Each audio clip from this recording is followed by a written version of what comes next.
Vous ne savez pas comment préparer un entretien technique de data analyst, vous vous êtes perdu dans les langages, vous ne savez pas forcément quoi voir, quoi réviser, et en plus tout ça sous le facteur du stress avant l'entretien, alors j'ai ce qu'il vous faut. Moi, c'est Guillaume, data analyst depuis 3 ans, et dans cette vidéo, nous allons voir les méthodes pour s'entraîner aux entretiens techniques avec des exercices typiques tirés de tous les entretiens que j'ai passés. Vous êtes prêts ?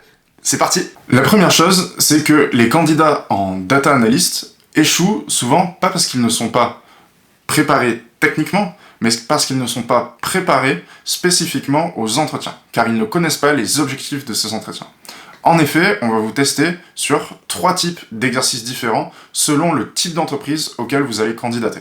La deuxième chose, c'est qu'il faut absolument vous entraîner en temps limité. Et oui, c'est bien de savoir faire un exercice, c'est encore mieux de l'expliquer, mais encore faut-il savoir le faire dans le temps imparti. La troisième chose, j'insiste, c'est s'entraîner à l'expliquer à haute voix et que tout soit clair et limpide pour vous, mais aussi pour votre examinateur. Pourquoi ? Parce que vous allez être confronté à des questions difficiles avec le facteur stress, l'entretien. Peut-être que ce sera en présentiel ou en distanciel et vous n'arriverez pas à mettre tout ça en même temps. Il faut que vous connaissiez vos concepts sur le bout des doigts. Pour cela, j'ai designé 3 méthodes que je vais vous présenter dans cette vidéo. C'est parti!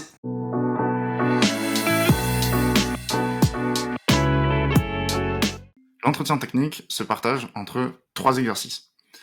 Le premier, c'est la coding interview. Le deuxième, c'est le business case. Et enfin, le situational case. C'est tous des exercices très différents, mais ils visent à valider tes acquis, les plus utilisés en data, c'est-à-dire technique, donc SQL et Python, et c'est tout. Ta capacité à formaliser un problème, adapter une solution et expliquer tes recommandations et tes analyses en live. Mais ce n'est pas que ça. Ça évalue aussi ta rigueur. Dans un premier temps, on va voir la coding interview. La coding interview, c'est vraiment une interview qui est destinée plus aux boîtes tech. Ça représente 30 à 50% du processus d'entretien. Ça peut durer entre 45 minutes et 1 heure, pas souvent beaucoup plus. Et on va te tester sur SQL et un peu de Python. Évidemment, SQL, comme tu sais, c'est un langage où, en fait, tu as le nombre de fonctions qui est limité. Par contre, Python, il y a plein de manières de faire la même chose. Donc, en fait, il faut juste savoir les fonctions de base de Pandas et c'est tout. Qu'est-ce que c'est qu'une liste? Qu'est-ce que c'est qu'un dictionnaire? Et à la limite, ça suffit. Par contre, en SQL, on va venir te chercher dessus. Après avoir analysé plus de 100 questions en entretien réel, voilà ce que j'ai découvert. Ton entraînement doit se partager sur ces différentes grandes catégories de fonctions. D'abord, il y a les fonctions basiques, donc tout ce qu'on appelle du select, from, where, limit, tout ça qui fait partie de la syntaxe intégrante du SQL. Ensuite, il y a les joins, donc le left, le inner, le outer, le right, qui est une déclinaison en fait du left, où tu dois être super au clair, parce qu'on va te poser des questions conceptuelles dessus. Et enfin, pour les entretiens un peu plus techniques, on va te poser des questions sur les ranking functions et les window functions, que je mets ensemble dans la même catégorie. Autre catégorie qui n'est pas affichée ici, mais auquel il faut que tu sois super clair, c'est les fonctions basiques d'agrégation. Donc le sum, average, le count, max, min. Et ensuite, les fonctions de formatage, qu'il ne faut pas oublier, donc le cast et le datem par exemple. Alors, qui sont spécifiques aux différentes bases de données que tu auras. La première étape, c'est la clarification. Il faut que tu arrives à bien comprendre ce que te demande l'examinateur. Lors de cette étape, l'examinateur va te poser les formes du problème avec la question, les objets, les types de variables, éventuellement les clés primaires, et ensuite te poser la question. Il faut que tu arrives à comprendre que signifient les tables, quelles sont les colonnes et quelles sont les clés primaires pour commencer à réfléchir à une stratégie par rapport à la question. L'étape 2, c'est une confirmation. C'est-à-dire que tu exposes ta stratégie de résolution à l'examinateur et tu peux lui poser des questions comme « Est-ce que cela vous semble correct ?» Il va te faire un retour sur ta stratégie et te permettre d'anticiper à ce moment-là ce qu'on appelle des edge cases, donc des cas que tu n'auras pas pris en compte. Mettons, tu as distingué des situations dans un problème et encoder des variables avec des high, medium, low, eh bien, tu vas devoir utiliser un case when. Et si, par exemple, tu n'as pas envisagé le cas intermédiaire, bah, tu vas oublier des données. Donc là, déjà, ça te permet de rajouter des choses avant de commencer à écrire du code et peut-être oublier quelque chose. Ensuite, il y a ce qu'on appelle le découpage. Donc, tu vas expliquer à ce moment-là comment tu vas résoudre. Tu vas continuer à exposer ta démarche. Donc, par exemple, si tu as plusieurs jointures à faire, potentiellement plusieurs agrégations, tu vas pouvoir penser à une CTE. L'expliquer. D'abord, ce que tu vas faire dans ton CTE, jointurer sur quoi et comment. Ensuite, mais qu'ensuite, tu ne passes au code. Et à chaque fois que tu écris une ligne de code, tu dois expliquer à ton examinateur ce que tu fais sur ta ligne de code pour qu'il soit bien au clair, que tu aies bien compris les concepts. Parce que sinon, il va te piéger dessus. Voici un exercice de mise en pratique de base. Comment dédoublonner une table? C'est un truc vraiment qu'il faut que tu saches faire. Tu as une table qui s'appelle la table Product Listing avec une Product ID et une Seller ID qui vont être potentiellement des clés primaires pour des tables Product et des tables Seller. Là, dans la position du candidat, si un vendeur, par exemple, publie le même produit 6 fois, est-ce qu'on doit compter l'annonce une fois dans le total? C'est quelque chose à clarifier. Est-ce qu'on peut supposer que la Product ID est unique et représente chaque annonce produit? Je reformule l'intitulé. On souhaite compter combien de vendeurs ont publié d'au moins 2 produits avec un nom et une description identiques. Donc, dans ma requête, je dois d'abord identifier les doublons. Ensuite, compter les vendeurs avec les doublons.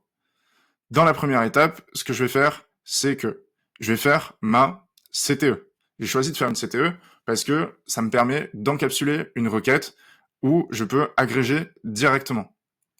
Dans cette CTE, je vais sélectionner le nom, description, seller ID parmi la table Product Listings, groupé par ces 3 entités, et ensuite dédupliquer avec la fonction havingCount strictement supérieure à 1.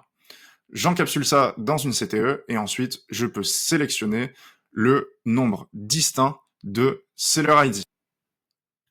Ensuite, on a une histoire de ratio. Ça, c'est très important parce que tu vas potentiellement utiliser une fonction sum, donc une fonction d'agrégation. On a le cas de clients réguliers dans un supermarché. On veut savoir quel est le pourcentage de clients fidèles. Un client fidèle, c'est un client qui a effectué plus de 8 achats dans le mois. Le résultat doit être arrondi à 2 décimales. Est-ce que je dois afficher uniquement le pourcentage dans le résultat? Est-ce que chaque ligne correspond à un achat individuel? Forcément, parce que si l'achat n'est pas individuel, on peut avoir des bulks en entier et donc ne pas faire le distinguo pour les différents purchase ID. Donc une purchase ID, dans la table, c'est une clé primaire qui est un identifiant de l'achat. Qu'est-ce que je dois faire? Je dois filtrer les achats de mars 2023, identifier les clients fidèles, calculer le ratio des clients fidèles sur les clients totaux et ensuite arrondir à 2 décimales. Mes clients fidèles, je sélectionne ma Customer ID dans ma table Store Purchases et là, je veux savoir quel est le mois dans la date. Donc j'utilise la fonction dateTrunk qui est une fonction dans MySQL. Vous pouvez demander évidemment à votre examinateur si vous ne connaissez pas cette fonction. Ce sera normal et il vous donnera la documentation. Ce ne sera pas un point qui vous enlèvera sur le problème. Ensuite, je groupe by Customer ID et j'applique ma condition havingCount total strictement supérieur à 8. Ensuite vient le calcul du pourcentage. Là, ici, je vais utiliser la fonction round. La fonction round, elle me permet juste d'arrondir à plusieurs décimales. Ici, pour faire un pourcentage, je me souviens, je dois faire le count donc des distinct customer ID dans ma table loyal customers que j'identifie avec un identifiant LC divisé par le count des distinct SP customer ID, donc c'est-à-dire tous les customers de ma table store purchases. Et ensuite, je veux 2 décimales. Donc, comme ça, j'aurai le pourcentage de ma colonne. Ici, c'est pas complètement juste, parce que si je fais ça, j'aurai un nombre à 2 décimales. Mais si je veux, je pourrais multiplier pour avoir le pourcentage avec une étoile et ensuite multiplier par 100 pour avoir mon percentage.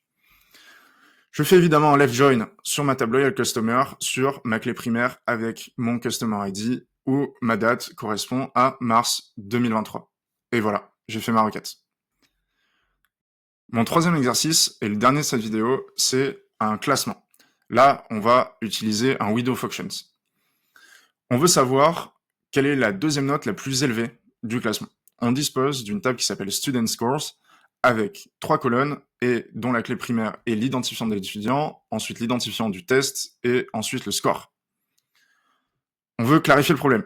C'est-à-dire, si plusieurs étudiants on a la note maximale, on veut la note suivante différente, donc c'est-à-dire qu'on veut établir un rang différent pour les notes et les hiérarchiser, donc c'est-à-dire est-ce qu'on attribue le même rang pour la même note ou est-ce qu'on attribue des rangs 1, 2, 3, c'est-à-dire croissants, pour la même note. On veut extraire la deuxième note la plus élevée, distincte parmi toutes les notes. Donc en fait ce qu'on va faire, ça nous indique déjà quel window functions on va utiliser ici. On va vouloir attribuer le même rang à toutes les notes qui sont les mêmes et ne pas avoir un rang différent. On va donc utiliser la fonction denseRank et filtrer avec un rang égal à 2. Là, pareil, j'utilise une CTE où je vais sélectionner mon score et ma fonction denseRank, contrairement à rank, qui va en fait attribuer le même numéro de rang aux notes qui seront les mêmes, donc over, order by, score, desk, from student score. Et ensuite, on obtient le résultat de notre requête. La notion qu'il faut comprendre, la fonction rank, c'est qu'en fait, la fonction rank, s'il y a un tie, donc c'est-à-dire si on a les scores, dans ce cas-là, qui ont la même valeur, au lieu d'attribuer la valeur 2, donc qui vient juste après, on va attribuer la valeur 3, et ça va être ainsi de suite pour chacun des scores qui seront en double. Alors que denseRank va automatiquement attribuer le numéro du rang qui vient après. Autre chose à se rappeler, c'est l'ordre d'exécution logique dans laquelle une requête SQL s'exécute. Et ça, c'est ultra important à comprendre pour savoir où est votre erreur si vous en avez fait une. Dans l'ordre, vous l'avez à l'écran, donc je vous laisse le consulter. D'ailleurs, tous les exercices de cette vidéo avec les cas pratiques seront en description, donc vous pouvez télécharger le PDF directement dans la description de la vidéo. Pour finir, votre examinateur peut vous poser des questions de concept sur du SQL. C'est pour ça que je vous ai dit de réviser les différents types de jointures. Vous soyez schématiquement et explicitement capable de expliquer à quoi elles servent et comment elles se comportent. Ok ? Ensuite, par exemple, quelle est la différence entre un count étoile et un count item ID ? Un count étoile, c'est que vous prenez tous les éléments, alors qu'un count item ID, vous comptez sur la clé primaire. Donc potentiellement, si elle apparaît plusieurs fois, vous n'allez compter que les éléments distincts. À quoi sert un index dans les tables SQL ? Un index, c'est l'artefact qui permet de parcourir une table dans une base relationnelle de la manière la plus rapide possible. Comment accélérer l'exécution des requêtes SQL ? Partitionnement, clustering. Quand on fait du partitionnement sur une requête SQL, ça va forcément prendre plus de temps parce qu'on va éclater la base en partitions, donc c'est-à-dire par exemple sur une Customer ID, une Product ID, une Date ID, pour qu'on puisse lire plus facilement et que ça nous prenne moins de consommation. Donc c'est important d'avoir quand même quelques bases de data engineering qui sont là plutôt dans des requêtes et des procédures stockées. Quelle est la différence entre une CTE et une sous-requête ? Une CTE, c'est une requête qui n'est pas stockée, au même titre qu'une sous-requête. Mais la CTE va différer dans le fait que c'est une requête qui va prendre un peu plus de mémoire vive dans la lecture et dans l'exécution. Par contre, elle va avoir l'avantage, contrairement à la sous-requête, d'être plus lisible. Au contraire, la sous-requête aura l'avantage d'être plus rapide en temps d'exécution. C'est donc à vous de voir quelle est la meilleure façon de prendre chacune des deux. Qu'est-ce qu'un dictionnaire en Python ? Vous avez juste à voir la définition.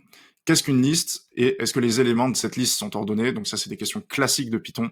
J'espère que cette première vidéo sur la série des entretiens de data analyst vous a plu. Vous avez toutes les clés pour vous entraîner maintenant. Aussi, tous les exercices de la vidéo sont en description avec une série que j'ai publiée sur LinkedIn de questions posées par les plus grosses entreprises américaines. N'hésitez pas à vous abonner à la chaîne et sur ce, je vous dis tchuss!